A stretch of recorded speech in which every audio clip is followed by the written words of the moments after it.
Hello everybody, welcome to another quick video. Now a few people have asked for it, but I've come to do a bit of wildlife. Not sure what it's going to be like, it's quite a bright day. Conditions for a change aren't too bad. So I've broken out 300mm f4, going to give it a bit of a play, see what sort of things we can shoot. No idea what we're going to find, but we'll get some shots in, so come and have a quick wander. Now I'm not too sure exactly how much I'm going to be filming, so there might be just a few bits of B-roll and just sort of me at the end, but we'll have a go and see what sort of things crop up.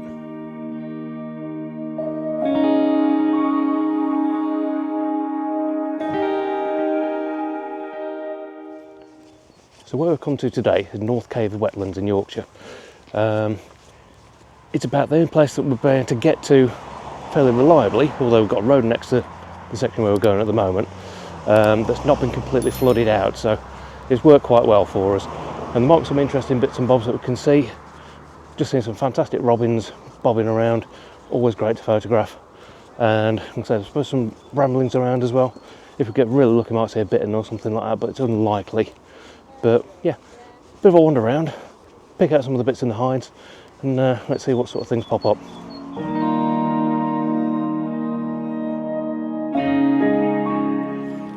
Now one of the spots that we've come down to is actually a bit of a hide in front of some feeders, and it's quite close to the road still, but birds don't seem to be too bothered about it.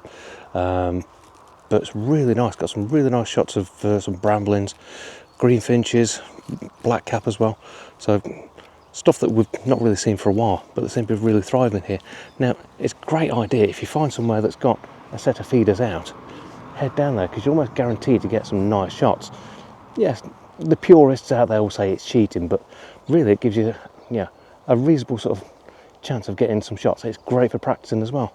I mean, I've popped the own one into sequential shutter speed. I've not gone into the high speed one because that's like 120 frames per second. It's just burns through the card in seconds. So I've run about 30 frames per second on it. So you've got a reasonable amount of sort of chance of getting some decent shots. Yeah, purely by sort of pure luck. Yeah, the more that you take, the more chance you're going to get of getting a decent shot out of it. Plus I'm running the AI focusing for the birds as well, which really helps out. It's something that the OM1 is really good at, and something that it kind of sort of drew me to it as well when I first sort of looked at sort of upgrading to that sort of system. But yeah, so reasonable sort of session just down there. Just 5 minutes just stood at the hide, just so much coming down, really nice to see. But we're going to head to one of the other hides now, see what we can get out of that side of it. Settings wise, I've dropped it in auto ISO. It's fairly bright, so it's holding it up fairly well. And it sounds a little bit strange, I'm in aperture priority mode rather than shutter priority. I tend to prefer to shoot birds in aperture priority mode just because it gives me a bit more control over sort of the depth. So if I want something with a little bit more in there, I can just flip it around. But normally if you run it F4, let the shutter speed sort itself out, go on sequential auto and you're away.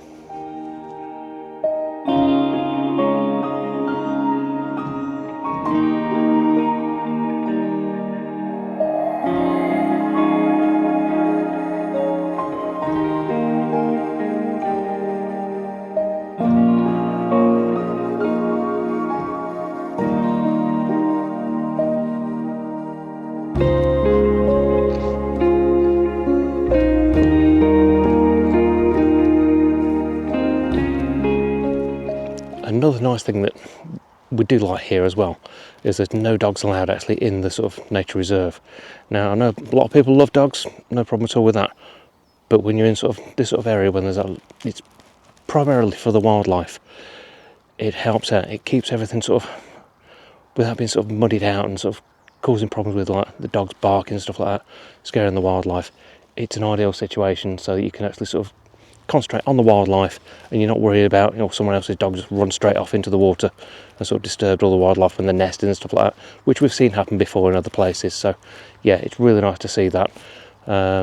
It's also very peaceful. It's really nice. Well, despite the traffic that's over there, but it's a main road that goes by the site, but yeah, other than that, it is really peaceful here.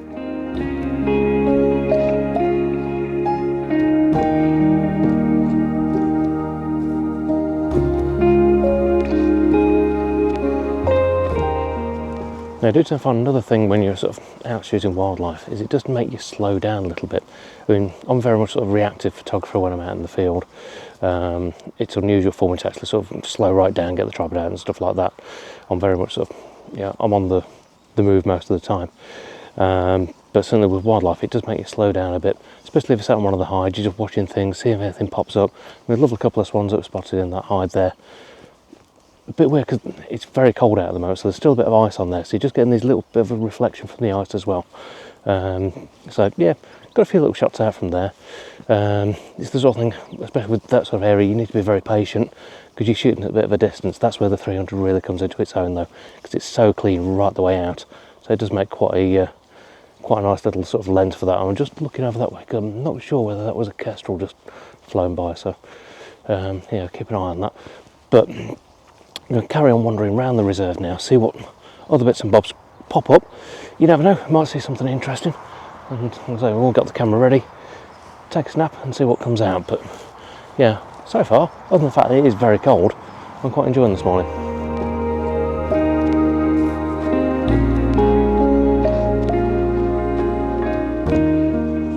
Another thing to do when you're sort of doing shot space, so if you're playing with the feeders and stuff like that, what I tend to find is if I pre-focus on the feeders, you can wait for the bird to come in, it'll sort of grab a shot, and 99% of the time you'll be sort of roughly in focus.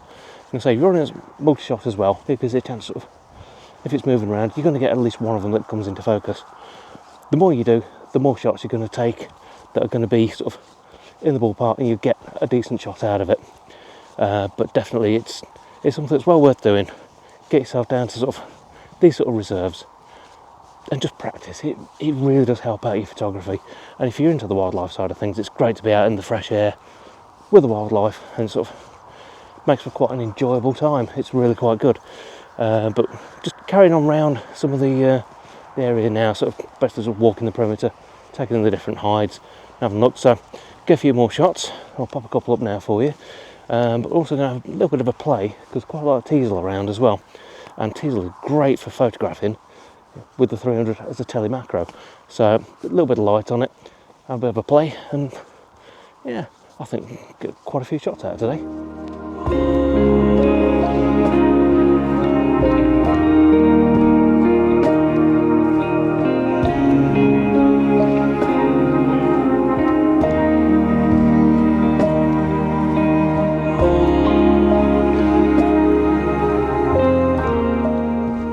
Although the conditions are fairly good today, you can tell that we've had some really sort of quite rough weather recently. There's a lot of sort of mud around this outer perimeter, so you do have to be a little bit careful of your footing, which is quite ironic because I'm sitting there talking to a camera whilst trying not to fall over due to the mud.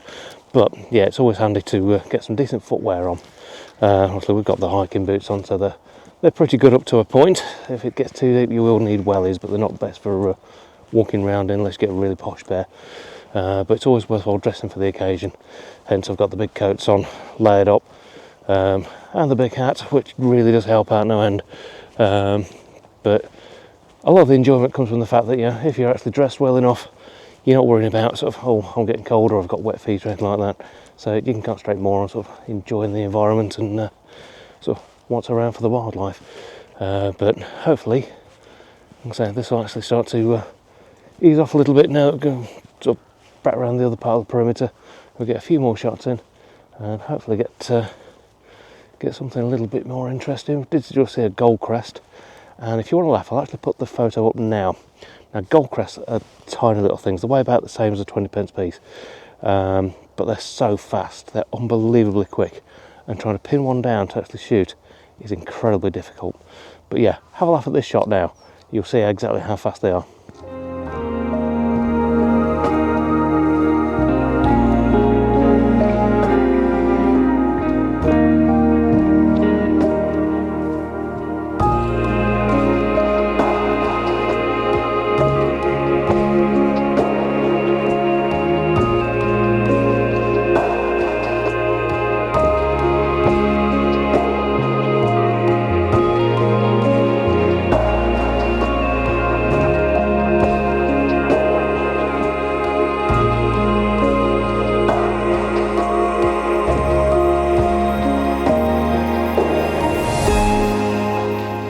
I know sometimes the sort of, you know, the bird watching side of things can seem a little bit sort of old hat and all the rest of it, but it really is quite a nice relaxing pastime, especially if you're out sort of taking the photo yeah, the photography.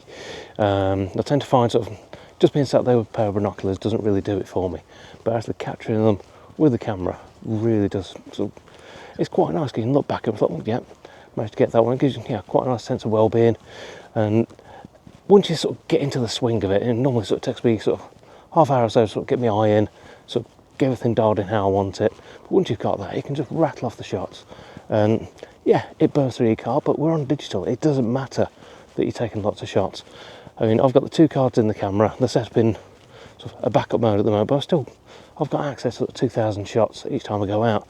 It's not a problem at all. I carry a spare set of cards with me just in case I need to fill up and go again, but yeah, it's not a problem.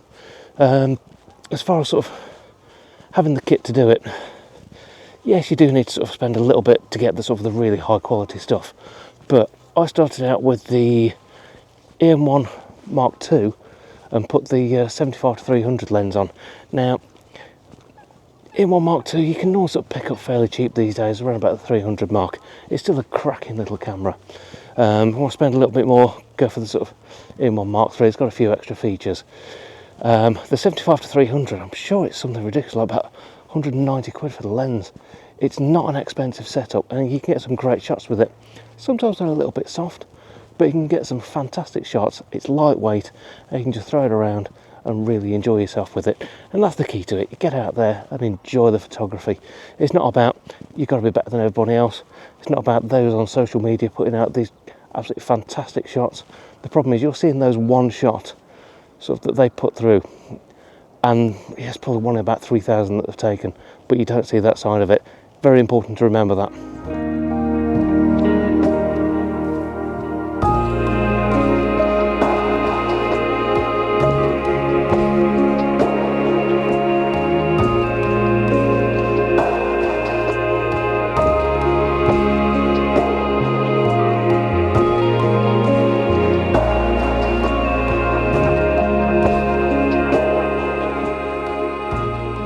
So hopefully you've enjoyed that little wander that we've had around North Cave Wetlands. I'd say it's a great place to come. If you've got a local nature reserve, go and support it. Because although sort of, yes, it's sort of free access, it's handy to sort of give it a bit of a boost. If you can do as well, we're members of Nottinghamshire Wildlife Trust, if you can say it.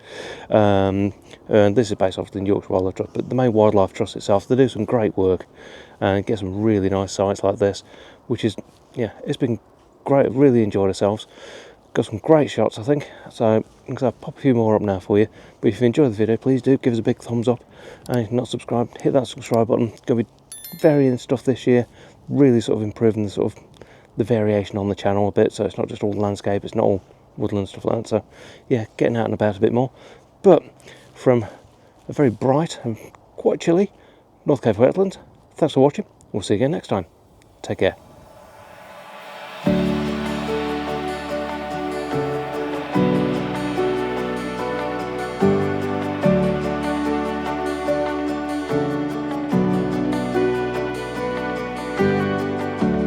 Underground for so long, in the dark, I forgot how the sunlight feels.